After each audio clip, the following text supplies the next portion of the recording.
সম্মানিত চাকরি প্রত্যাশী ভাই বোনেরা, আশা করি ভালো আছেন। বরাবরের মতো আপনাদের মাঝে আবার একটি নিয়োগ বিজ্ঞপ্তি নিয়ে হাজির হলাম। তো এটা দেখতে পাচ্ছেন যে 8/8/1432 23শে সেপ্টেম্বরে প্রকাশিত হয়েছে এই বিজ্ঞপ্তিটি। তো এটা মনে হয় সম্ভবত দ্বিতীয় বিজ্ঞপ্তি। তো দেখতে পাচ্ছেন যে আহ, দেখতে পাচ্ছেন গৃহায়ন গণপূর্ত মন্ত্রণালয়ের স্মারক নং এত তারিখ 25/3/2025-এর পরিপ্রেক্ষিতে গণপূর্ত অধিদপ্তরের 20তম গ্রেডভুক্ত নিম্নবর্ণিত শূন্য পদ সমূহের পূরণের লক্ষ্যে বাংলাদেশের স্থায়ী নাগরিকদের পুরুষ ও মহিলার নিকট হতে দরখাস্তের আহ্বান করা যাচ্ছে। তো এখানে দেখতে পাচ্ছেন সর্বমোট 260টি পদ রয়েছে। তো এটা হচ্ছে দ্বিতীয় বিজ্ঞপ্তি। তো অফিসিয়াল ওয়েবসাইট থেকে আপনারা অনুগ্রহ করে দেখে নেবেন।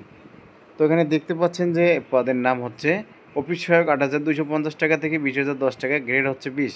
এখানে পদ সংখ্যা রয়েছে 161টি।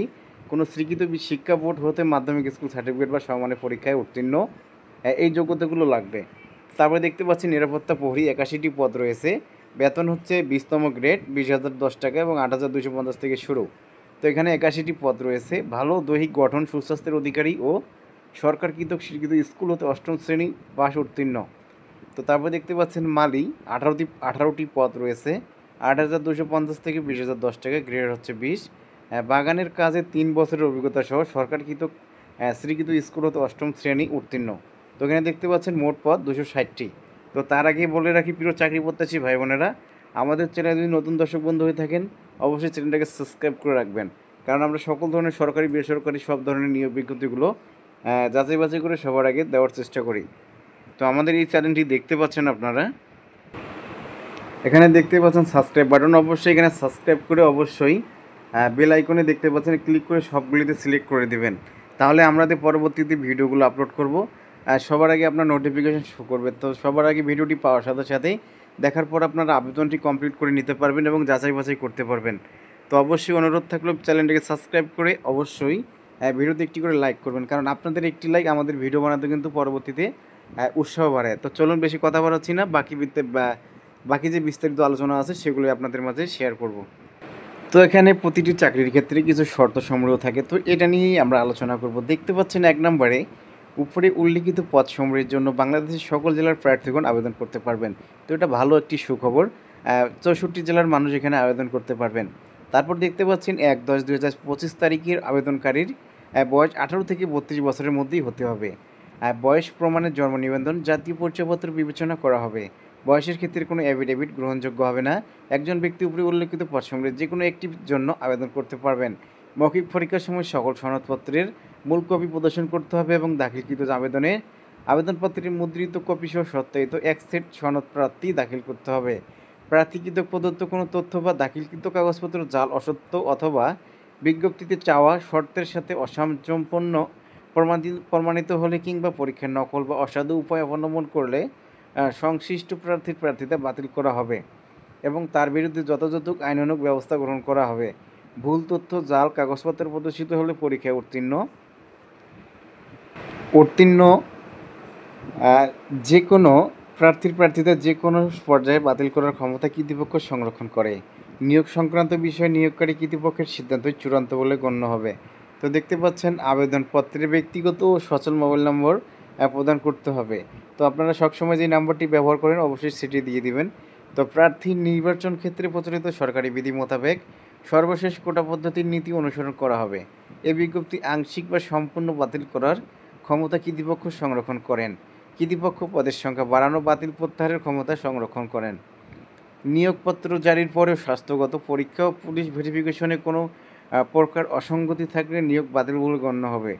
এই নিয়োগ বিজ্ঞপ্তিটি গণপূর্ত অধিদপ্তরের নিজস্ব ওয়েবসাইটে পাওয়া যাবে। তারপরে দেখতে পাচ্ছেন আপনারা আপনারা অনলাইনে কিভাবে আবেদন করবেন এবং অবশ্যই বিষয়গুলো নিচে দেওয়া আছে, সেটাই বলবো এবার। আবেদনপত্র অনলাইনে গ্রহণ করা হবে। অনলাইনে আবেদনপত্র পূরণ সংক্রান্ত নিয়মাবলী ও শর্তাবলী সম্পূর্ণ এখানে আছে। তো সেটা নিয়ে বলতেছে পরীক্ষার অংশগ্রহণের ইচ্ছুক ব্যক্তি রিকোয়ারমেন্ট pwd.gov.bd ওয়েবসাইটে আবেদনপত্র পূরণ করতে পারবেন। আবেদনের সময়সীমা অবশ্যই নিচে দেওয়া আছে। দেখতে পাচ্ছেন অনলাইনে আবেদনপত্র পূরণ ও আবেদনের ফি জমাদানের শুরুর তারিখ ও সময় 1/10/2025 সকাল 10টা। আবেদনটি বর্তমান চলমান রয়েছে। তো অনলাইনে আবেদনপত্র জমাদানের শেষ তারিখ দেখতে পাচ্ছেন 31/10/2025 বিকেল 5টা পর্যন্ত। তো অনলাইনে আবেদনপত্রের প্রার্থিতার স্বাক্ষর দৈর্ঘ্য 300 × প্রস্থ 80 পিক্সেল, রঙিন ছবি দৈর্ঘ্য 300 × প্রস্থ 300 পিক্সেল স্ক্যান করে নির্ধারিত স্থানে আপলোড করবেন।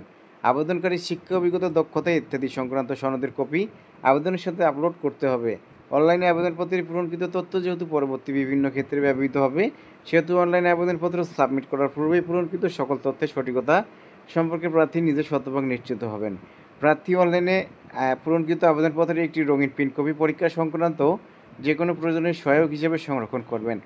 পরীক্ষার ফি প্রদান। অনলাইনে আবেদনপত্র অ্যাপ্লিকেশন ফর্ম যথাযথভাবে পূরণ করে নির্দেশনার মধ্যে ছবি ও স্বাক্ষর আপলোড করে আবেদনপত্র সাবমিট করা সম্পূর্ণ হলে কম্পিউটার ছবিসহ অ্যাপ্লিকেশন প্রিভিউ দেখা যাবে। নির্ভুলভাবে আবেদনপত্র সাবমিট করা সম্পূর্ণ হলে প্রার্থী একটি আবেদন কোড, ছবি এবং স্বাক্ষরযুক্ত অ্যাপ্লিকেশন কপি পাবেন। প্রার্থী উক্ত অ্যাপ্লিকেশন কপি ডাউনলোডপূর্বক রঙিন প্রিন্ট করে সংরক্ষণ করবেন। ফর্ম পূরণ করে পেমেন্ট গেটওয়ের মাধ্যমে অনলাইনে আবেদন ফি জমা দিতে হবে। পরীক্ষার ফি বাবদ 50 টাকা, সার্ভিস চার্জ 4 টাকা, মোট 54 টাকা অনলাইনে জমা দিতে হবে। এখানে বিশেষভাবে উল্লেখ্য যে অনলাইনে আবেদনপত্রের সকল অংশ পূরণ করে সাবমিট করা হলেও পরীক্ষার ফি জমা না দেওয়া পর্যন্ত অনলাইনে আবেদনপত্র কোনো অবস্থাতেই গৃহীত হবে না। তো প্রবেশপত্র প্রার্থী বিষয়টি pwd.gov.bd ওয়েবসাইট এবং প্রার্থীর মোবাইল ফোনে SMS-এর মাধ্যমে শুধুমাত্র যোগ্য প্রার্থীদেরকে যথাযথ সময় জানানো হবে। অনলাইনে আবেদনপত্রের প্রার্থী প্রদত্ত মোবাইল নম্বরে পরীক্ষা সংক্রান্ত যাবতীয় যোগাযোগ সম্পূর্ণ করা হবে। উক্ত নম্বরটি সার্বক্ষণিক সচল রাখা, SMS পড়া এবং প্রাপ্ত নির্দেশনা তাৎক্ষণিকভাবে অনুসরণ করা বাঞ্ছনীয়। SMS পরিত আবেদন কোড ব্যবহার করে পরবর্তীতে রোল নম্বর, পদের নাম, ছবি, পরীক্ষার তারিখ, সময় ও স্থানের কেন্দ্রের নাম ইত্যাদি তথ্য সংবলিত প্রবেশপত্র প্রার্থী ডাউনলোডপূর্বক রঙিন প্রিন্ট করে নেবেন। প্রবেশপত্রটি MCQ লিখিত মৌখিক পরীক্ষার সময় অবশ্যই প্রদর্শন করতে হবে। সুপ্রিয় চাকরি প্রত্যাশী বন্ধুরা, তো আজকের মতো বিজ্ঞপ্তিটি এইটুকুই ছিল। তো আবারও দেখা হবে নতুন কোনো বিজ্ঞপ্তি নিয়ে আপনাদের মাঝে সবার আগে। তো ততক্ষণে ভালো থাকবেন, সুস্থ থাকবেন। আর আপনাদের কাছে অনুরোধ থাকলো আমাদের ছোট্ট চ্যানেলটাকে অবশ্যই সাবস্ক্রাইব করে বেল আইকনটি বাজিয়ে দিবেন। বেল আইকন বাজিয়ে দিলে পরবর্তী ভিডিওগুলো আপলোডের সাথে সাথেই আপনার নোটিফিকেশন পেয়ে যাবেন। আর ভিডিওতে একটি অবশ্যই লাইক করবেন। আপনার একটি লাইক আমাদের ভিডিও বানাতে কিন্তু উৎসাহ বাড়ায়। তো ভালো থাকবেন, সুস্থ থাকবেন। দেখা হবে আবারও নতুন কোনো ভিডিওতে। ধন্যবাদ।